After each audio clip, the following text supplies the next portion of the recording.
আমি রুমে বিশ্রাম নিতে গিয়ে শুয়ে পড়লাম। হঠাৎ মনে হলো কেউ আমার পাশে শুয়ে আছে। চোখ খুলতেই দেখি শ্বশুর আমার পাশে শুয়ে আছেন। তাকে দেখে আমি হতবাক হয়ে গেলাম। শ্বশুর আবার ভুলে গেলেন যে আমি তার বউ নই, আমি তার ছেলের বউ। আমি তাড়াতাড়ি নিজেকে মুক্ত করে বললাম, আমি আম্মু জি নই। কিন্তু তিনি নিজের আবেগে মগ্ন ছিলেন। এত বয়সে এসে তার এই উত্তেজনা দেখে আমি হতবাক হয়ে গেলাম। তারপর তিনি আমার হাত ধরে টেনে নিলেন। তারপর শ্বশুর বললেন, আমি তোমার সৌন্দর্য দেখে মুগ্ধ হয়েছি। বুঝলাম তিনি ভুলে গেছেন তিনি কার সাথে আছেন। তারপর আমার সাথে যা হলো তা কখনো কল্পনায় করতে পারিনি। আমার নাম লায়লা। আমি অনেক সুন্দর দেখতে, শরীরের গঠন আর নাই বা বললাম। একটু স্বাস্থ্যবান হওয়ায় আমাকে নাকি আরও বেশি সুন্দর লাগে, এটা সবাই বলতো। আমার গল্পগুলো তোমরা শুনো কিন্তু সাবস্ক্রাইব করো না। দয়া করে গল্পগুলো ভালো লাগলে ভিডিওটি লাইক, শেয়ার এবং চ্যানেলটি সাবস্ক্রাইব করো প্লিজ। আমার স্বামী বাইরে কাজ করতেন এবং বাড়ি ফিরে বিশ্রাম নিতেন। গত কয়েকদিন ধরে গৃহস্থালির কাজের চাপে আমি খুব ক্লান্ত ছিলাম। আমরা নববিবাহিত আর আমার স্বামী সদ্য চাকরি পেয়েছেন। তিনি আমাকে তার সাথে বাইরে থাকার জন্য নিয়ে যেতে চেয়েছিলেন, কিন্তু বিয়ের খরচের কারণে আমি তাকে বলেছিলাম স্থায়ী হওয়ার পরে যেন আমাকে নিয়ে যায়। আমার স্বামী কাজে চলে যাওয়ায় আমাদের পরিবারও তাকে ছেড়ে চলে যেতে হয়েছিল। শ্বশুরবাড়ির সবাই অন্য শহরে থাকতেন।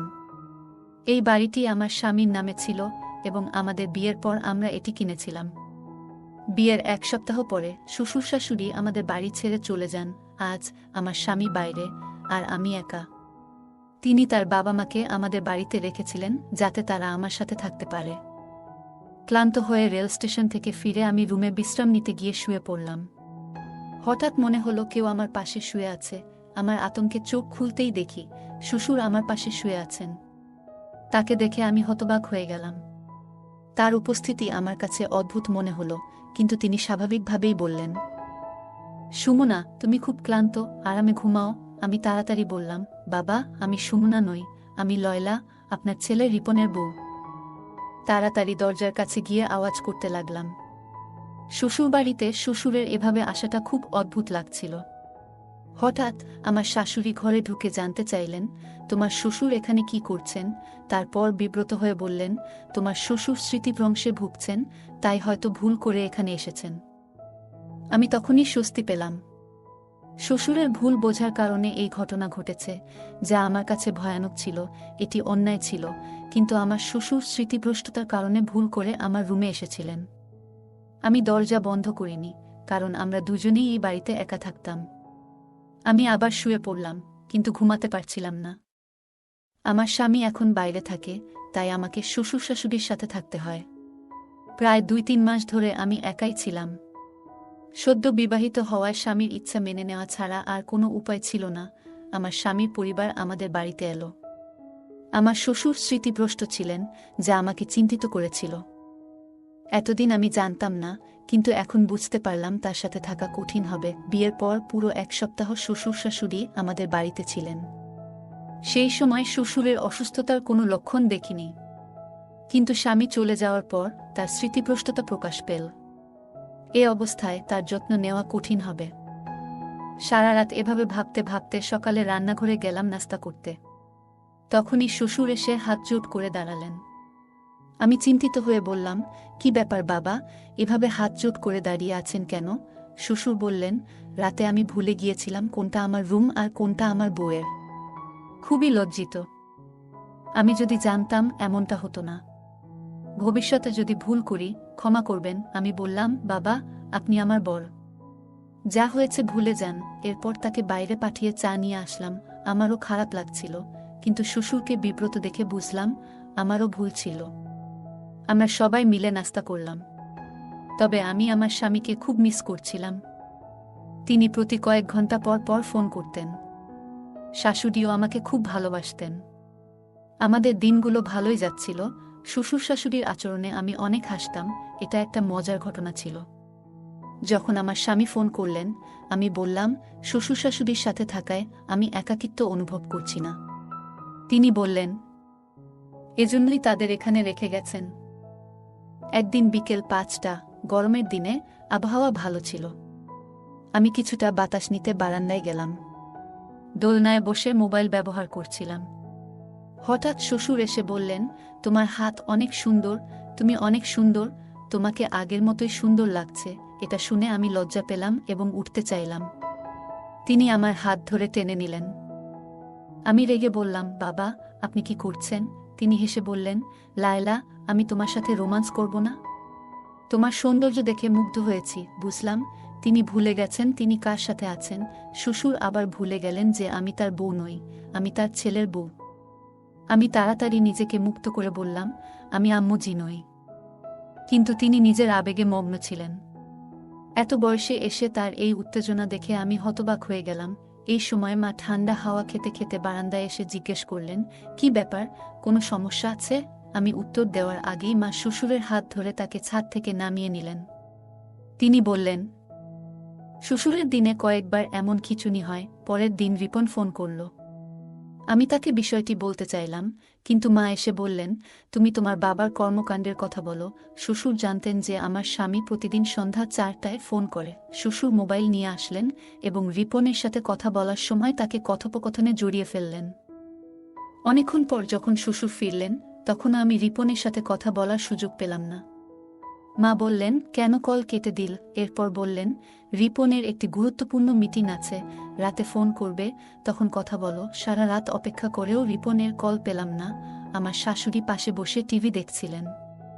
তিনি বললেন, বৌমা, তোমার বাবার কাজের সঙ্গে রিপন এর কোনো সম্পর্ক নেই। দয়া করে তাকে এ বিষয়ে কিছু বলো না, নইলে সে টেনশনে পড়ে যাবে। আমি সময় মতো ওষুধ দিচ্ছি, তোমার বাবা তাড়াতাড়ি সুস্থ হয়ে উঠবে। আমি বিভ্রান্ত হয়ে মায়ের দিকে তাকালাম।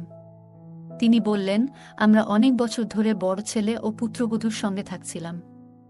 ওরা আমাদের খুব কষ্ট দিত, তাই রিপন যখন আমাদের এখানে থাকতে বলল, আমরা খুশি হলাম।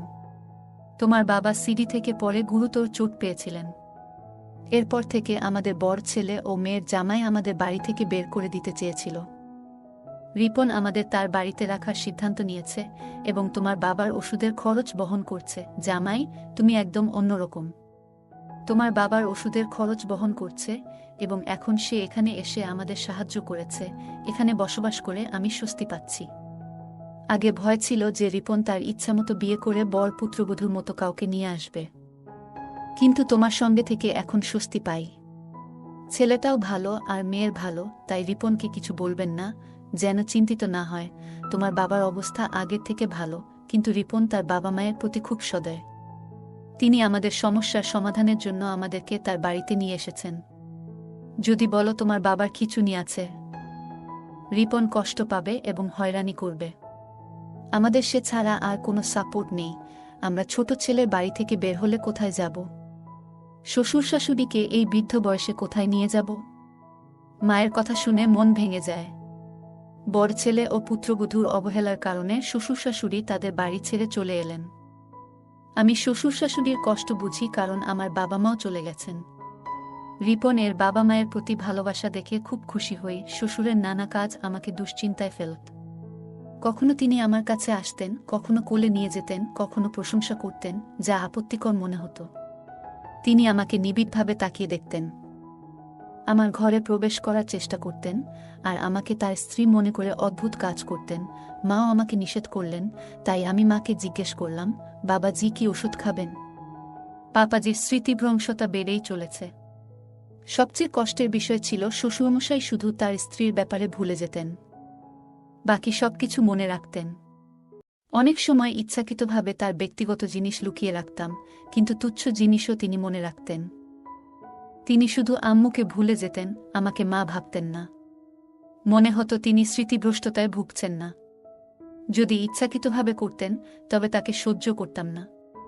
স্বামীর চলে যাওয়ার পরে 3 মাস অনেক কষ্টে শ্বশুর শাশুড়ির সাথে কাটিয়েছি।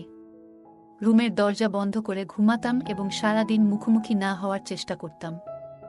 একদিন দুপুরে দরজায় তালা লাগাতে দেখলাম দরজাটা ভাঙা।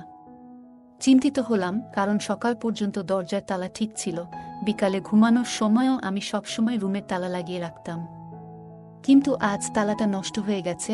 কোনোভাবে দরজাটা ঠিকমতো বন্ধ করেছিলাম। রাতে ঘুমাতে গেলাম, কিন্তু দরজা খোলা থাকায় ঘুমাতে পারছিলাম না। রাত 3টায় ঘুমিয়ে পড়লাম। সকাল 6টায় ঘুম ভাঙল। অবাক হয়ে দেখলাম আমার স্বামীর বদলে শ্বশুর আমার বিছানায়। আমি শ্বশুরকে জাগালাম, কিন্তু তিনি আমাকে সুন্না বলে ডাকতে লাগলেন এবং আমাকে জড়িয়ে ধরার চেষ্টা করলেন। আমি নিজেকে মুক্ত করার চেষ্টা করছিলাম। তখন সকাল 6:05। স্বামী রিপন হঠাৎ 3 মাস পর ঘরে ঢুকে পড়লেন। আমি নাইট ড্রেস পরা ছিলাম, শ্বশুরও রুমে ছিলেন। রিপন আমার মুখে জোরে থাপ্পড় মারলেন এবং বললেন, আমি বিশ্বাস করতে পারছি না যে তুমি এমন কাজ করেছ। তার কথায় আমি হতভম্ব হয়ে পড়লাম। অশ্রু গড়িয়ে পড়ল। তাকে বোঝানোর চেষ্টা করলাম, এটা আমার দোষ নয়। বাবা যে স্মৃতিভ্রংশ আছে, তাই তিনি আমার রুমে এসেছেন। আমি তাকে সবকিছু সত্যি বললাম এবং বললাম মা ও বাবা উভয়ই আমাকে সমর্থন করবে। তখন অবস্থা ছিল যেমন আকাশ ভেঙে পড়ার মতো। বুঝতেই পারিনি যে দুজনেই এমন দ্রুত রং বদলাবে। তখন শাশুড়ি কাঁদতে দেখে বলেছিলেন, রিপন, আমি তো তোমাকে আগেই বলেছিলাম তোমার স্ত্রী চরিত্রহীন। ওর আচার ব্যবহার খুব খারাপ। আমি অনেকদিন ধরে তোমাকে বলছি যে তোমার স্ত্রী তোমার বাবাকে পটানোর চেষ্টা করছে, সে তোমাকে ছাড়া থাকতে পারছে না, তাই এমন করছে। শাশুড়ি মা আরও বলেন, ও তোমার বাবার নয়, তোমার স্ত্রীরই দোষ। এই মেয়েটা খারাপ। মা তখন কান্নায় ভেঙে পড়লেন, আর আমি তাকিয়ে দেখছিলাম কতটা সহজে মিথ্যা বলছে সে। শ্বশুর বলল, তোমার স্ত্রী আমাকে প্রলুব্ধ করেছে। বলল, আমার সাথে রাত কাটাবে না বললে তোমাকে আমাদের সম্পর্কে মিথ্যা বলবে এবং আমাদের এই বাড়ি থেকে বের করে দেবে। বাবা বললেন, আমি একজন সৎ মানুষ, আমি কখনো কোনো নারীর দিকে তাকাইনি। আমি এই বৃদ্ধ বয়সে এমন পাপ করতে পারি না। তোমার স্ত্রীর কথায় আমার কোনো বিশ্বাস নেই। রিপন এর মুখ রাগে লাল হয়ে গেল। সে কিছু না বলে আমার হাত ধরে বলল, তুমি আমার মা বাবাকে কষ্ট দিচ্ছ। তোমার লালসা পূরণ হচ্ছে না বলে আমার টার্গেট হয়ে গেছ। গত 2 মাস ধরে আম্মু আমাকে প্রতিদিন ফোন করে তোমার কিছু ছবিও পাঠিয়েছে, কিন্তু আমি আম্মুর কথা বিশ্বাস করিনি। আমার বিশ্বাস ভেঙে দিয়েছ। আজকে আমার সব ভুল ভেঙে গেল। মা বারবার বলার পরেও আমি যদি না আসতাম তাহলে কিছুই জানতাম না। আমি স্বামীর পায়ে ধরে বললাম, তুমি জানো তোমার বাবা স্মৃতিভ্রষ্টতায় ভুগছেন। তিনি সকালে এক শূন্যতা থেকে আমার রুমে আসেন, আমাকে মা মনে করেন। আজও তেমন কিছু হয়েছে। আমি জানি না মা তোমাকে কি বলেছে, কিন্তু বিশ্বাস করো, আমি চরিত্রহীন নই। তোমার বাবাকে আমি নিজের বাবার মতো দেখি, তার সাথে খারাপ কিছু করব কেন? রিপন বলল, আর কিছু শুনতে চাই না। সব শেষ। আমি বললাম, ভগবানের দোহাই, এসব বলো না, আমার সংসার ভেঙে যাবে। আমি মা বাবাকে অনুরোধ করেছি সত্যি বলার জন্য, কিন্তু কেউ কিছু বলল না। তিনি বললেন, আমি এমন কিছু করছি না। আমার স্বামীকে প্রতারণা করিনি। তোমার বাবার সাথে সম্পর্ক থাকা মানে আরও লোকের সাথেও সম্পর্ক থাকতে পারে। আমি কখনোই তোমাকে বোকা বানাইনি। আমার স্বামী বলল, তুমি বারবার বোকা বানানোর চেষ্টা করছো। আমি আর বোকা হব না। বাবার মিথ্যা কথা বলার রোগ নেই। রিপন চুপচাপ ছিল। তারপর বলল, তুমি এখান থেকে চলে যাও। স্বামী আমাকে ধাক্কা দিয়ে বাড়ি থেকে বের করল।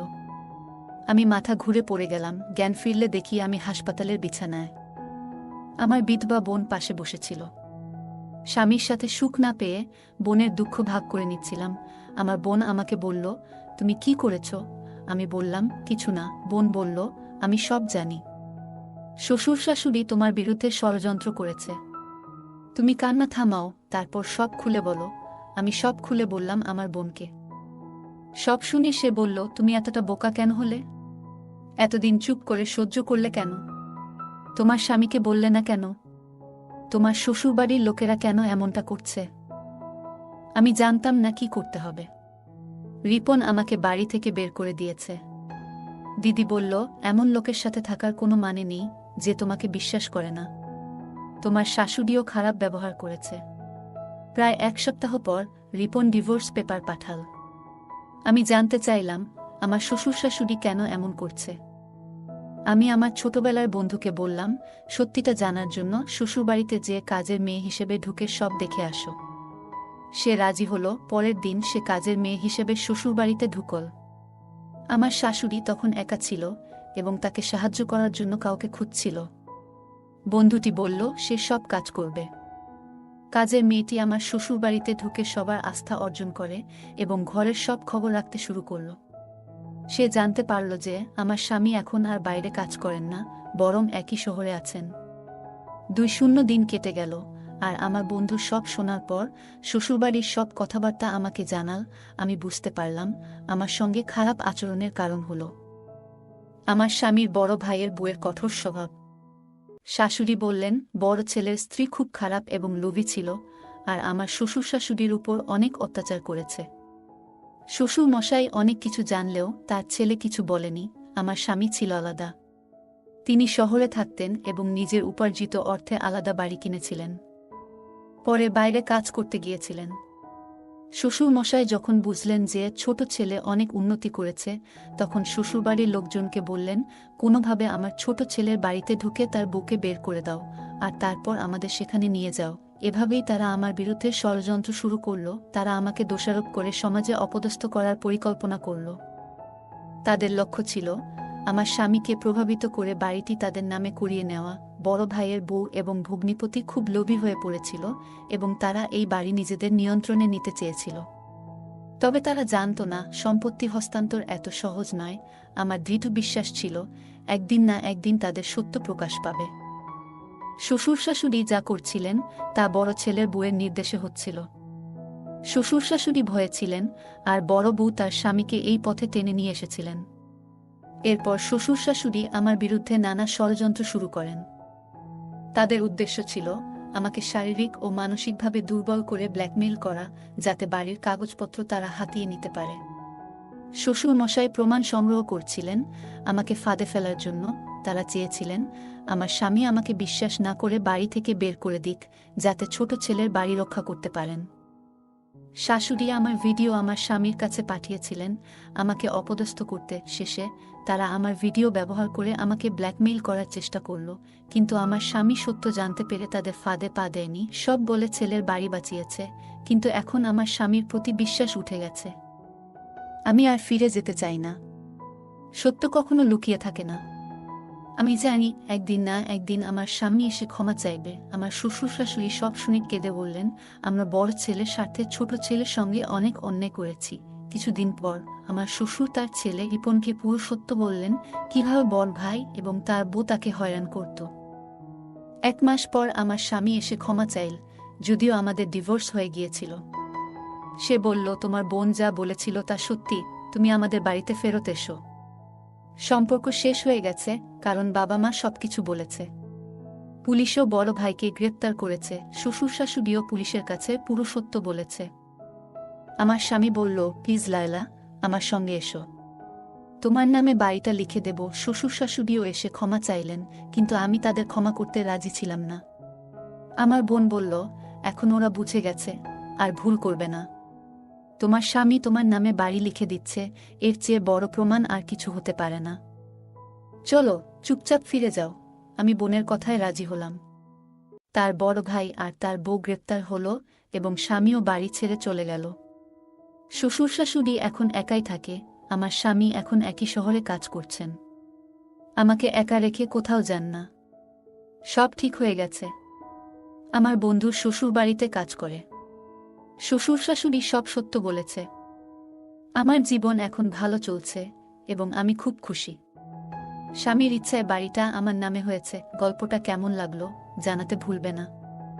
আরও মজার মজার রোমান্টিক গল্প শুনতে চাইলে ভিডিওটি লাইক, শেয়ার এবং চ্যানেলটি সাবস্ক্রাইব করতে এবং বেল আইকনটি টিপতে ভুলবে না। ধন্যবাদ।